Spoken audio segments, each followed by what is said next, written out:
When I was 12 years old, I went to a family event, and while I was sitting next to my cousin, a senior relative whom I didn't know at all came up to us and started striking a conversation.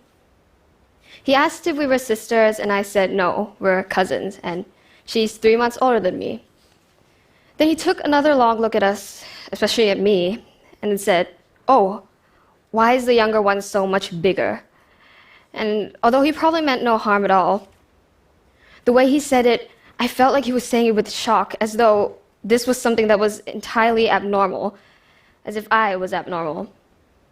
And since then, I started to notice how often people made comments about my body, how they kept saying that I was getting bigger really quickly, or how I must be enjoying food from the looks of it, or how I now look more like my mother's sister rather than her daughter.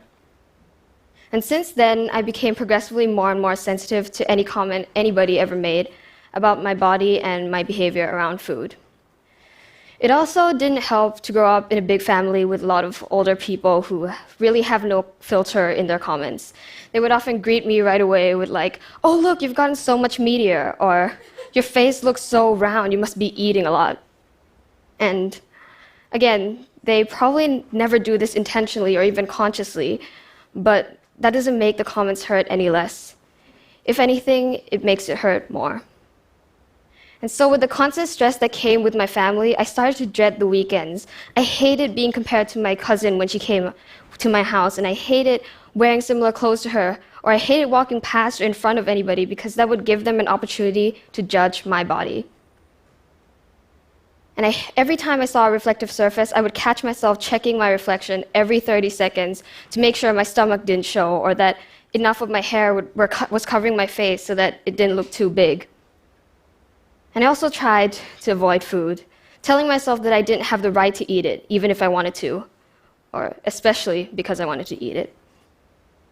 And with that, food became my embodiment of guilt, shame, and insecurity, and I started to establish that food was this big problem in my life that I couldn't solve and that I needed to in order to do other things in my life. And so I did try to solve it through various internet-recommended diets, through different eating techniques, exercising, or even not eating at all. But they never worked for me, and for years, food continued to be this constant problem that I couldn't solve. But as time went by, and the more I reflected on it, the more I realized that food wasn't simply a problem that I could solve and be done with forever. I was in a lifelong relationship with food and with my body. And at first, it didn't seem to make sense. Relationships are only supposed to be between people or living things, right? But actually, everything we come in contact with, we form a relationship with. And for me, food was no different. So I tried to address my issues with food as a relationship rather than trying to find a quick fix. Firstly, my dependence on food.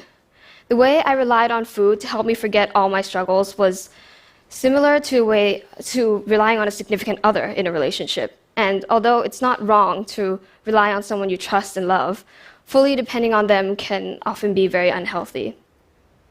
So I had to try and find other parts of my identity, other things that made me happy, that I enjoyed.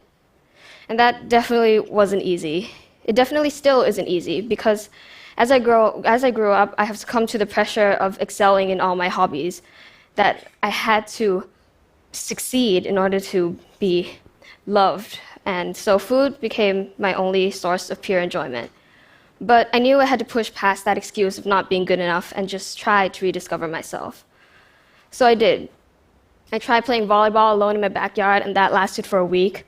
I tried taking drum lessons, and I quit after the first course. And I tried writing a book and only made it to the end of the first chapter. But with all these failed relationships that I tried to build, there were also ones that stuck. Like how I realized how happy and calm I felt when I got to listen to music or sing alone in my room, or how I once spontaneously decided to paint a mural on my bedroom wall. And I started that at 1 a.m., finished at 4, only have to wake up again at 6 a.m. to go to school. And that night, I got 2 hours of sleep, but somehow I had felt so alive. And these were the other relationships in my life that made me happy. These were the other relationships that I could also choose to lean on. And yes, when I get overwhelmed, to this day, my first resource is still food. But now I know that it's okay to rely on food. This is a relationship that I can choose to rely on, but I also have the option to rely on other relationships as well.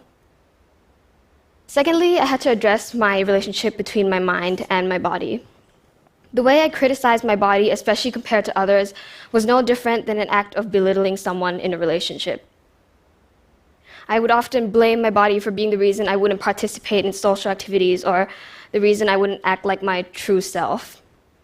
So I had to take a step back and reflect on how much my body has done for me, how it allows me to move and see and be where I am today, and how much respect it deserves. Because even though, for example, there have been times where I have disliked the behavior of my friends and my family, I know that I still have to treat them with the utmost respect, and I'm still always grateful for them.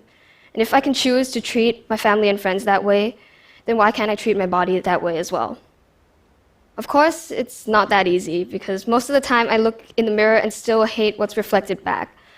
But I keep reminding myself to be grateful every day, because even though most of the time it doesn't work, for the very few times that it does make me feel better, I think it's truly worth something.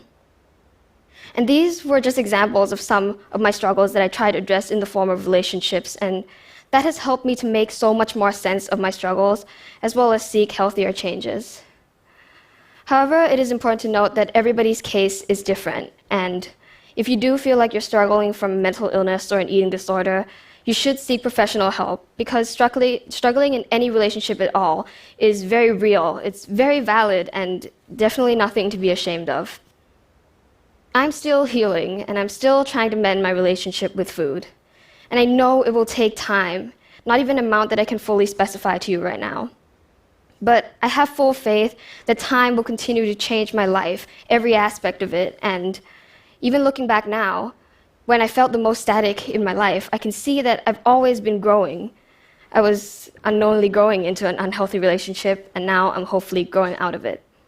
And in the future, when I will inevitably be struggling in another relationship, I can look back at this and realize how ever-changing all relationships are, and how this relationship that I have formed with food has helped me to grow into the person that I am. Thank you.